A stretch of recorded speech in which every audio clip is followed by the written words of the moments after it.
Hello friends, welcome to Soumi's world. இன்னைக்கு ஆடி வெள்ளியில் வீட்டு தெய்வம், குலதெய்வம், பூவாடைக்காரி அப்படின்லாம் அழைக்கப்படுற புடவை வைத்து வழிபடக்கூடிய பூஜை முறையை தான் பார்க்க போறோம். வாங்க வீடியோக்குள்ள போய் பார்க்கலாம். இது ரொம்பவே எளிமையான பூஜை முறை தான். யார் வேணா இந்த பூஜையை செய்யலாம். புது புடவை எடுத்துக்கோங்க. எந்த புடவையா இருந்தாலும் பரவாயில்ல, என்ன கலரா இருந்தாலும் பரவாயில்ல. புடவை ஃபுல்லாகவே இந்த மாதிரி ப்ளீட்ஸ் எடுத்துக்கோங்க. ஃபுல் புடவையும் ப்ளீட்ஸ் எடுத்துட்டு ஒரு பின் பண்ணிக்கலாம்.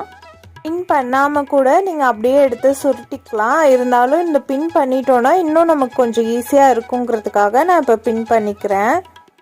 உங்களோட புடவையில் இந்த மாதிரி பின் போகாது அந்த மாதிரினா நீங்கள் பின் போடாமல் கூட ஸ்கிப் பண்ணிக்கோங்க.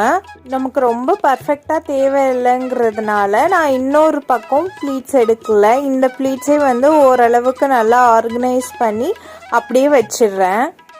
இந்த புடவை கூட ஒரு ப்ளவுஸ் பீட்டு, 2 வாழைப்பழம்,